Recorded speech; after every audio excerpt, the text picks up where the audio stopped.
Assalamualaikum warahmatullahi wabarakatuh. Berjumpa kembali bersama admin di channel Guru dan OPS Bersatu.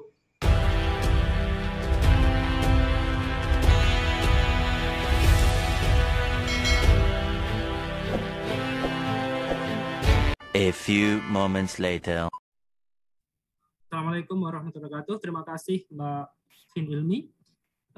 Bapak Ibu sekalian yang kami hormati, Bu Sesdijen, GTK, kemudian Bapak Ibu Direktur maupun Kepala Pusat dari BKN, Bapak Ibu Kakanrek yang ada di sini, juga Bapak Ibu Kepala Biro di lingkungan Kementerian Lembaga yang tahun ini melaksanakan seleksi P3K, juga dari BKPSDM, dari provinsi maupun kabupaten kota yang ada di sini maupun di link YouTube yang tidak dapat kami sebutkan satu persatu. Alhamdulillah kita pada hari ini bisa berkumpul bersama walaupun dalam link Zoom seperti ini. Baik, selanjutnya akan kami jelaskan apa sebetulnya yang materi yang ada di seleksi P3K tersebut Bapak Ibu sekalian. Ini sama baik guru maupun non guru, tapi nanti ada sedikit perbedaan dari jumlah soal, materi di kompetensi teknis dan lain sebagainya.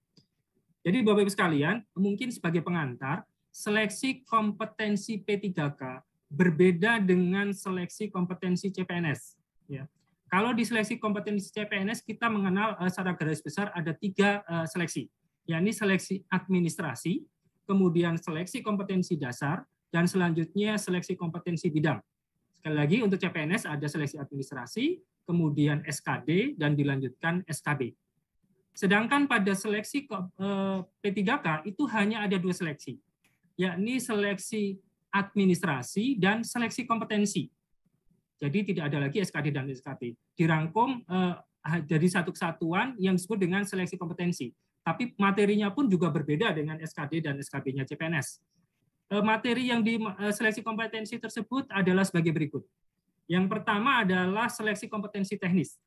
Yang kedua adalah seleksi kompetensi manajerial, seleksi kompetensi sosiokultural yang ketiga, dan yang keempat wawancara. Dalam hal ini untuk sebagian besar wawancara dilakukan adalah berbasis komputer. Seluruhnya ini berbasis komputer dan dilakukan dalam satu rangkaian waktu, Bapak Ibu sekalian. Ini yang membedakan dengan seleksi CPNS. Selanjutnya Bapak Ibu sekalian terkait dengan materi kompetensi teknis apa saja, itu pada intinya akan berisi penguasaan pengetahuan, keterampilan, sikap, perilaku yang dapat diamati, diukur, dan dikembangkan sesuai dengan jabatan yang dilamar. Jadi intinya harus masing-masing akan menghadapi soal-soal terkait dengan jabatan yang akan dilamar. Sebagai contoh, misalnya guru ahli pertama, maka dia akan dihadapkan oleh soal guru. Kalau secara spesifik terkait dengan guru matematika, maka yang dihadapi adalah soal-soal matematika. Kemudian arsiparis ahli pertama, demikian juga akan menghadapi soal-soal terkait dengan kearsiparisan untuk diseleksi kompetensi teknis. Begitu juga misalnya Pranata Humas terampil dan sebagainya. Materi soalnya berbeda dengan materi soalnya SKB CPNS pada dasarnya Bapak Ibu sekalian. Karena sasaran atau tujuan yang kita tuju untuk P3K berbeda dengan apa yang kita tuju untuk CPNS. Pada dasarnya untuk P3K kita ingin menyasar mereka yang memiliki, ya, tujuannya adalah kita ingin merekrut profesional, ya, expert di bidangnya yang siap pakai. Jadi ada 2 kata kunci, profesional dan siap pakai. Oleh karenanya itu seperti pada waktu pendaftaran dan sebagainya sudah dilakukan persyaratan, pengalaman dan sebagainya, sertifikat dan sebagainya. Itu sudah selesai saya pikir untuk sampai di sini. Dan kemudian secara garis besar saja, secara tegas kami nyatakan bahwa untuk seleksi kompetensi teknis nanti akan berbeda-beda, ya, akan berbeda-beda tergantung dari jabatan yang akan dilamar. Kemudian yang kedua adalah materi soal kompetensi manajerial. Pada kompetensi manajerial akan berisi atau akan menilai penguasaan pengetahuan, keterampilan, dan sikap perilaku dalam berorganisasi yang dapat diamati, diukur, dan dikembangkan terkait dengan integritas, kerjasama, komunikasi, orientasi pada hasil, pelayanan publik, pengembangan diri dan orang lain, mengelola perubahan, dan pengambilan keputusan. 8 poin ini nanti yang akan keluar pada materi soal kompetensi manajerial. Dan ini berlaku sama untuk seluruh jabatan, baik guru maupun non-guru, P3K akan menghadapi atau mengerjakan soal yang sama. Integritas, kerjasama, komunikasi, orientasi pada hasil, pelayanan publik, pengembangan diri dan orang lain, mengelola perubahan, dan pengambilan keputusan. Baik, selanjutnya materi yang ketiga adalah materi soal kompetensi sosiokultural.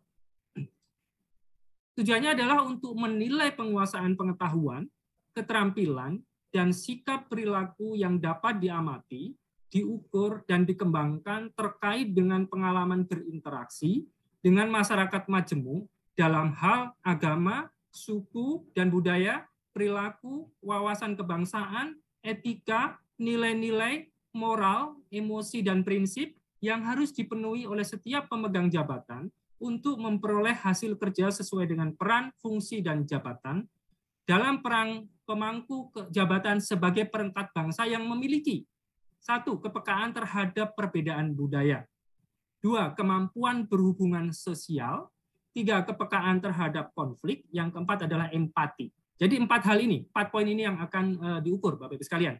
Kepekaan terhadap perbedaan budaya, kemampuan berhubungan sosial, kepekaan terhadap konflik, dan empati. Dan ini sama halnya dengan kompetensi manajerial, seluruh peserta P3K akan menghadapi soal yang sama.